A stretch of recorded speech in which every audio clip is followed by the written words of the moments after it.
మీలో ఎంతమంది కిరాక్ బాయ్స్ కిలాడీ ladies season 2 promo చూశారో వాళ్ళందరూ కూడా కామెంట్ చేయండి. ఎందుకంటే మనం మాట్లాడుకోవాల్సిన విషయాలు చాలా ఉన్నాయి. మెయిన్గా శివ్ అండ్ ప్రియాంక జైన్ ఎవరంటే తెలుగు బిగ్ బాస్ సీజన్ 7లో ఒక కంటెస్టెంట్స్. ఆవిడ శోభా శెట్టి మన అమర్దీప్ ఎంత బెస్ట్ ఫ్రెండ్స్ మన అందరికీ తెలుసు. అయితే తెలుగు బిగ్ బాస్ సీజన్ 7లో మన ప్రియాంక జైన్ ఎంత ఓవరాక్షన్ చేసిందో మనందరికీ తెలుసు. ఓవరాక్షన్ అంటున్నానంటే తిట్టట్లేదు, ఓవరాక్షన్తో పాటు కామెడీ చేసింది, ఒక మంచి పనులు కూడా చేసింది. కానీ ఈరోజు మాట్లాడుకున్న విషయంలో మాత్రం చాలా ఓవరాక్షన్ చేసింది. అలాగే శివ్ ఎవరంటే మన ప్రియాంక యొక్క వుడ్బి.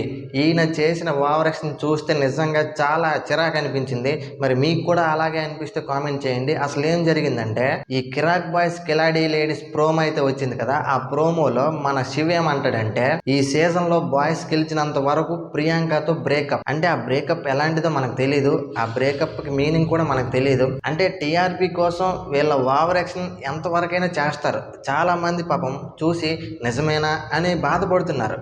వాళ్ళందరి కోసం ఈ వీడియో చేస్తున్నాను. ఇది కేవలం టీఆర్పీ కోసం మాత్రమే. వాళ్ళు నిజంగా అయితే బ్రేకప్ చెప్పుకోవట్లేదు. అండ్ అదే స్క్రీన్లో ప్రియాంక వస్తుంది, చాలా సీరియస్గా మాట్లాడి నేను మీ అమ్మతో మాట్లాడతాను డైరెక్ట్గా, ఇది చాలా సెన్సిటివ్ మ్యాటర్ అయితే కాదు, చాలా సీరియస్ మ్యాటర్, ఇది నిజంగా ఆవిడతోనే మాట్లాడి తేల్చుకుంటాను అని మన ప్రియాంక జైన్ స్క్రీన్ ఆఫ్ చేస్తుంది. ఈ 2 ముక్కలే ప్రోమోలో వేస్తారు. ఇది చూసి వాళ్ళిద్దరికి సంబంధించిన మ్యూచువల్ ఫ్రెండ్స్ ఎవరైతే ఉన్నారో వాళ్ళు చాలా బాధపడుతున్నారు. ఏంటిది నిజమేనా, పాపం అయ్యో ఏంటి ఇలా జరిగింది అది ఇది. కానీ వాళ్ళకి తెలియని విషయం ఏంటంటే ఇది ఒక టీఆర్పీ స్టంట్. ఇలాంటివి మనం ఎన్ని చూడలేదు చెప్పండి. కొంతమంది చేసే ఓవరాక్షన్ కి చాలా అంటే చాలా చిరాకు వస్తుంది. ఈ ప్రోమో చూసిన తర్వాత శివ్ అండ్ ప్రియాంక మీద చాలా చిరాకు వచ్చింది నాకైతే.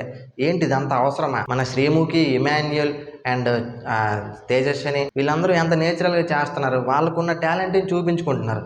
వీళ్ళు మాత్రం ఓకే ఒప్పుకుంటాం వీళ్ళిద్దరు ట్రూ లవర్సే, అందుకని వీళ్ళు కూడా నిఖిల్ కావ్యలాగా ట్రై చేద్దాం, ఫేమస్ అవుదాం అంటే కుదరదు. ఎవరు ఫాలోయింగ్ వాళ్ళదే, ఎవరు ఫ్యాన్ బేస్ వాళ్ళదే. నిఖిల్ కావ్యలాగా అవ్వాలంటే వీళ్ళు మరో జన్మ ఎత్తాలి. మెయిన్గా ఏం చెప్తానంటే ఈ ప్రోమో చూసిన తర్వాత శివ్ అండ్ ప్రియాంక మీద చాలా మంది మండిపడుతున్నారు. సో వాళ్ళ కోసం ఈ వీడియో అయితే చేయడం జరిగింది. నాకు కూడా ఆ ప్రోమో చూసిన తర్వాత శివ్ అండ్ ప్రియాంక చేసే ఓవర్స్ అయితే నాకు నచ్చలేదు. మరి మీకు కూడా నచ్చకపోతే కామెంట్ చేయండి. సో అది అసలు విషయం. మరి దీని మీద మీ ఒపీనియన్ ఏంటో కూడా చెప్పండి.